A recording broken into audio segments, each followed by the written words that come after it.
Hello guys, welcome back to our YouTube channel. And आज जो हम कवर करेंगे second part of Indian polity and constitution, जो series हमने कल स्टार्ट की थी for UPSC, SSC and any other competitive exams. So आइए स्टार्ट करते हैं। सो हमने कल देखा था कैसे हमारा जो कॉन्स्टिट्यूशन है उसकी नींव रखी गई, कैसे जो ब्रिटिशर्स हमारी कंट्री में आए और कैसे just from a trading company इन्होंने अपना रूल इस्टेब्लिश किया। कल हमने ये सारे टॉपिक्स कवर किए थे। मैं रिक्वेस्ट करता हूँ, अगर आपने फर्स्ट लेक्चर नहीं देखा या फर्स्ट पार्ट नहीं देखा इस सीरीज का, पहले आप उससे कवर कीजिए फॉर बेटर अंडरस्टैंडिंग। हमने कल रेगुलेटिंग एक्ट ऑफ 1773 देखा था, एंड क्या उसके फीचर्स थे वो भी कवर किए थे। एंड आज जो हम डिस्कस करने वाले हैं वो है पिट्स इंडिया एक्ट ऑफ 1784। जैसा मैंने कल की सीरीज में ही बताया था कि जब भी ब्रिटिशर्स ने कोई भी रूल पास किया या कोई भी रेगुलेटिंग एक्ट या चार्टर एक्ट पास किया, उनकी जो भी खामियां थी उनको कवर अप करने के लिए पिछले एक्ट के 5 या 10 साल बाद उन्होंने एक नया एक्ट लाए, ताकि पिछले एक्ट में जो भी कमियां थी उसको ओवरकम किया जा सके और वो बेटर रूल कर सके। एंड जैसा कल भी हमने डिस्कस किया था कि जब भी आप किसी फॉरेन लैंड पे जाते हो तो सबसे पहले आप वहां पे अपने रूल्स एंड रेगुलेशंस लगाते हो, राइट? वैसा ही इन्होंने पिछले एक्ट में किया। एंड देन इस एक्ट की क्या खासियत थी कि यहाँ वो सिर्फ रूल्स एंड रेगुलेशन नहीं किया इन्होंने, इसकी सबसे बड़ी खासियत यही थी कि फर्स्ट टाइम, लाइक अभी तक जो ब्रिटिशर्स थे वो सिर्फ ट्रेड कर रहे थे, but now for the first time इन्होंने जो इंडियन लैंड्स थी जहाँ पे ब्रिटिशर्स की ईस्ट इंडिया कंपनी थी उनको ऑफिशियली कहने लग गए ब्रिटिश पोजीशन इन इंडिया। मतलब ये वो एरिया है जहाँ पे ब्रिटिशर्स का कब्जा है इंडिया में। इससे पहले वो जस्ट एक मेयर ट्रेडर्स थे जो सिर्फ आए थे ट्रेड करने या प्रॉफिट अर्न करने, लेकिन यहाँ से इनकी जो कह सकती हो नीयत, या फिर यहाँ से जो उनकी जो एक लॉन्ग टर्म आइडियोलॉजी थी, लॉन्ग टर्म इनके जो ऑब्जेक्टिव थे वो रिफ्लेक्ट करने लग गए थे कि ये यहाँ पे राज करने आए हैं। अदर देन दिस, ये एक्ट इसलिए भी इम्पोर्टेंट है क्योंकि इसी एक्ट में जो है ब्रिटिश गवर्नमेंट को सुप्रीम कंट्रोल दे दिया गया था कंपनीज के अफेयर्स में और एडमिनिस्ट्रेशन में। Okay, so let's discuss some important features. सबसे पहले इस एक्ट की खासियत ये भी थी कि अभी तक वो सिर्फ एज अ कमर्शियल बॉडी काम कर रहे थे, बट यहाँ पे जैसा मैंने बताया कि उन्होंने जब ये बोल दिया कि ये लैंड हमारी है, राइट, यहाँ पे हम राज करेंगे, so they need a political function as well. क्योंकि ट्रेड करने के लिए unit only needs to perform a commercial function, but यहाँ पे इन्हें पॉलिटिकल फंक्शन भी करना है। एंड नाउ जब इनके दो अलग अलग फंक्शंस हो गए, so they need more people, right? And for that more people, और एक बाइफिकेशन हो जाए दोनों रोल्स में, इसलिए यहाँ से क्या हुआ, इनकी एक नई बॉडी बनी जिनको ये लोग कोर्ट ऑफ डायरेक्टर्स कहते हैं ना। हुआ ये कि कोर्ट ऑफ डायरेक्टर्स जो था उनको रिस्ट्रिक्ट कर दिया गया था कि आप सिर्फ कमर्शियल अफेयर्स देखोगे, एंड एक नई बॉडी बनाई बोर्ड ऑफ कंट्रोल, जिसको बोला आप पॉलिटिकल अफेयर्स देखोगे। यहाँ से जो है ना, एक एक ईस्ट इंडिया कंपनी जो थी एक सिंगल कंपनी से एक डबल गवर्नमेंट फॉर्म हो गई। Double government in that sense कि एक जो है कोर्ट ऑफ डायरेक्टर वो सिर्फ कमर्शियल फंक्शंस देखेगा related to business, trade, while जो सेकंड पार्ट है बोर्ड ऑफ कंट्रोल वो सारे एडमिनिस्ट्रेशन पावर्स, सारी पॉलिटिकल पावर्स और जो भी पॉलिटिकल अफेयर्स है उनको रेगुलेट करेंगे।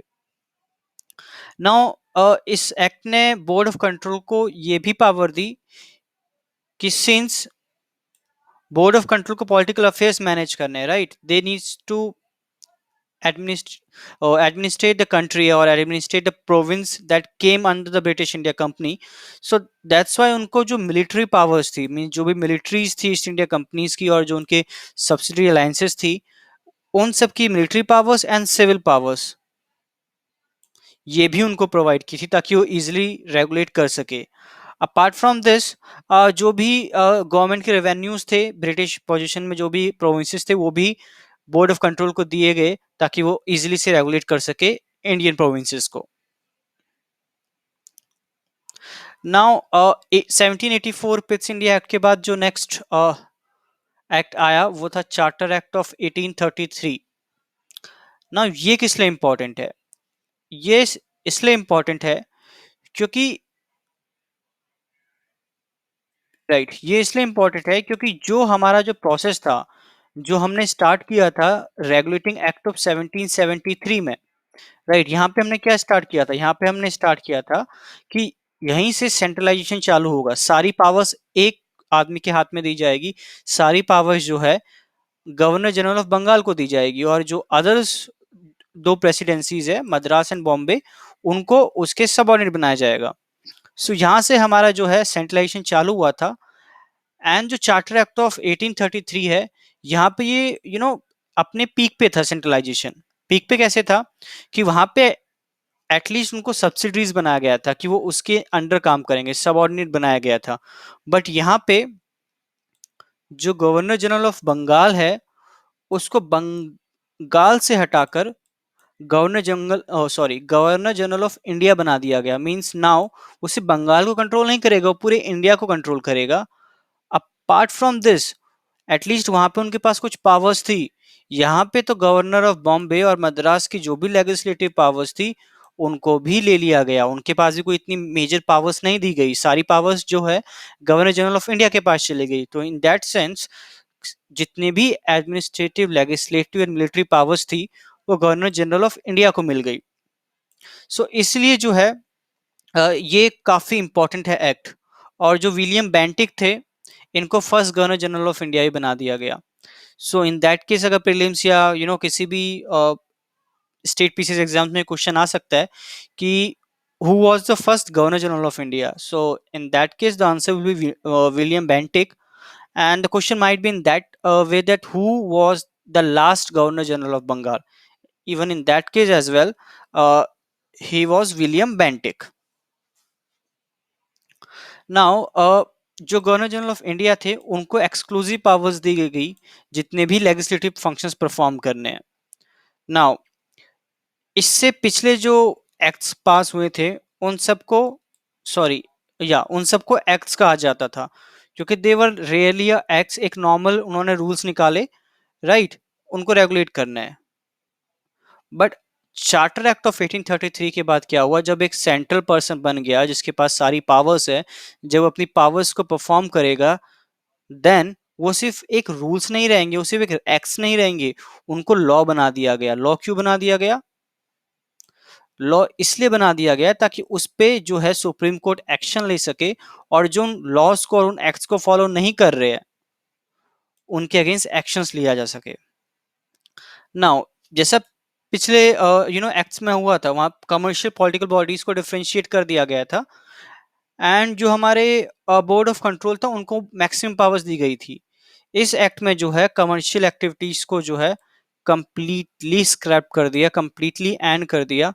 और यहाँ से जो ईस्ट इंडिया कंपनी है, यहाँ से उनका एक एक न्यू फेज स्टार्ट होता है इंडिया में, और वो कमर्शियल एक्टिविटीज से हटकर एक कंप्लीटली प्योर एडमिनिस्ट्रेटिव बॉडी बन जाती है, जिसका सोल पर्पस सिर्फ यही है कि वो इंडिया पे राज कर सके, इंडिया पे एडमिनिस्ट्रेशन कर सके। नाउ एक जो सबसे अच्छी बात रही इस एक्ट की, वो ये थी कि यहाँ पे एक अटेम्प्ट दिया गया कि इंडिया में जो है सिविल सर्विसेज के एग्जाम्स को ओपन रखा जाए सभी लोगों के लिए। बेसिकली उस समय लाइक 1833 में भी और उससे पहले भी ये हुआ करता था कि जो भी एग्जाम होते थे सिविल सर्विसेज के फॉर इंडिया, वो इंडिया में ना होते हुए इंग्लैंड में हुआ करते थे। तो सारे जो भी एस्पिरेंट्स थे जिनको भी एग्जाम देना पड़ता था, वो इंग्लैंड जाते थे और वो इंग्लैंड में एग्जाम देते थे। तो बहुत सारे जो lower class lower middle class के लोग होते थे, वो इसको अफोर्ड नहीं कर पाते थे। तो एक काफी अच्छा जो टैलेंट होता था, वो कभी सिविल सर्विस में बैठ ही नहीं पाया एग्जाम्स देने के लिए। तो ये एक अटेम्प्ट लाया गया कि ओपन कॉम्पिटिटिव एग्जाम रखे।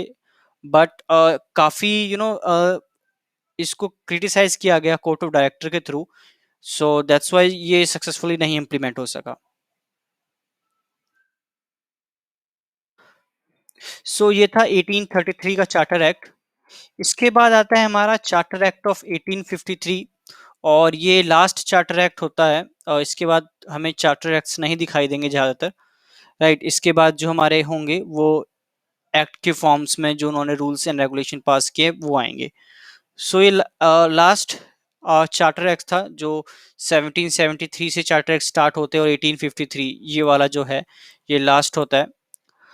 एंड इसके क्या फीचर्स थे, तो अगर हम उसको डिस्कस करें, तो सबसे पहली बार ऐसा हुआ कि जो गवर्नर जनरल ऑफ इंडिया बनाए गए थे पिछले एक्ट में, विलियम बेंटिक, उनकी जो फंक्शंस थे, लाइक रेगुलेशन तो करना ही था उनको, लेकिन उन रेगुलेशन में जो बाइफिकेशन कर दी गई कि लेजिस्लेटिव फंक्शन और एग्जीक्यूटिव फंक्शन एक अलग अलग बॉडी परफॉर्म करेगी और उस बॉडी को रूल करेंगे गवर्नर जनरल।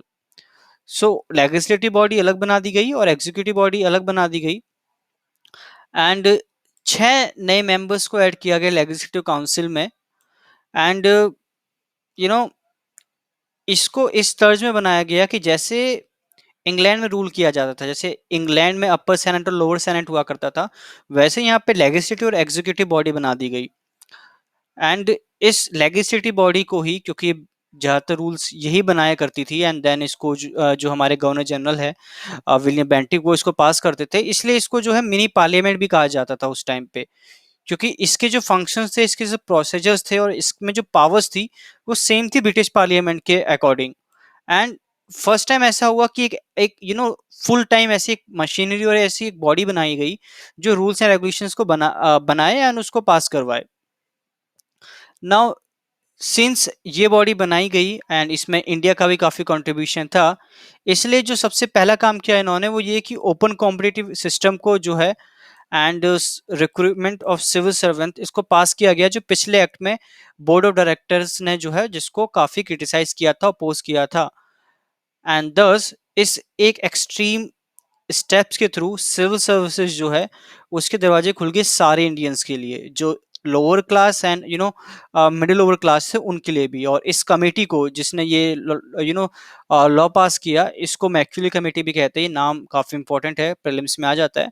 सो मैक्यूली कमेटी है जिसको 1854 में बनाया गया, एंड इसी के थ्रू जो है सिविल सर्विसेज के एग्जाम्स इंडिया में कंडक्ट करवाए गए। एंड दिस ये एक्ट जो है, इसने ईस्ट इंडिया कंपनी को और पावर्स दी। अब इंडिया में ही नहीं रही थी east India company, east India company के जो रूल्स थे वो अदर देन इंडियन प्रोविंसेस में भी स्टार्ट हो गए। अगर मैं अफगानिस्तान की बात करूं, बर्मा की बात करूं, and even they were extending till Indonesia as well, right. And जैसा भी हमने ऊपर बात की कि लेजिस्लेटिव काउंसिल्स बनाई गई, सो पहली बार ऐसा हुआ कि जो लोकल रिप्रेजेंटेशन है वो भी स्टार्ट हो गया लेजिस्लेटिव काउंसिल्स में, और लेजिस्लेटिव काउंसिल्स में इंडियंस का भी पार्टिसिपेशन हो गया। एंड जो 6 न्यू मेंबर्स को ऐड किया गया था, उसमें से जो 4 मेंबर्स थे वो लोकल रिप्रेजेंटेटिव्स ही थे, जो कि बॉम्बे, मद्रास, बंगाल और आगरा से लिए गए थे। क्योंकि ये जो 4 प्रोविंसेस थे, ये काफी महत्वपूर्ण थे। रीजन बीइंग कि बॉम्बे जो थी उस टाइम पे फाइनेंशियली काफी इंपॉर्टेंट कंट्री थी, क्योंकि सी पोर्ट था और काफी फाइनेंशियल एक्टिविटीज यहाँ की जाती थी।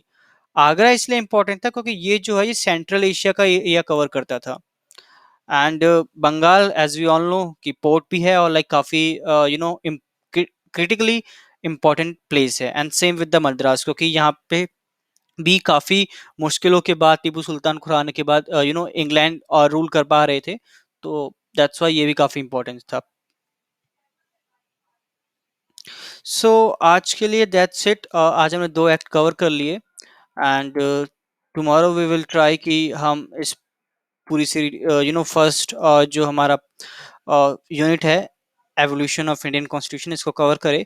तो कल हम बात करेंगे government of India act of 1858, कैसे एक रिवॉल्ट से हमें कितनी यू नो इजीली हमारे चांसेस इंक्रीज हुए कि हम इंडिपेंडेंस ले सकते हैं ब्रिटिशर्स से। क्योंकि ये सिर्फ एक रिवॉल्ट नहीं था, ये एक कहीं ना कहीं एक फर्स्ट स्टेप्स था टुवर्ड इंडिपेंडेंस। सो कल हम डिस्कस करते हैं इन सबको। मीनवाइल आप जितना आज तक कवर किया आप उसको रिवाइज कीजिए, एंड इन केस कोई डाउट होता है तो do let us know in the comment sections. And just revise and just revise for your prelims. And thank you so much. Have a good day. Bye.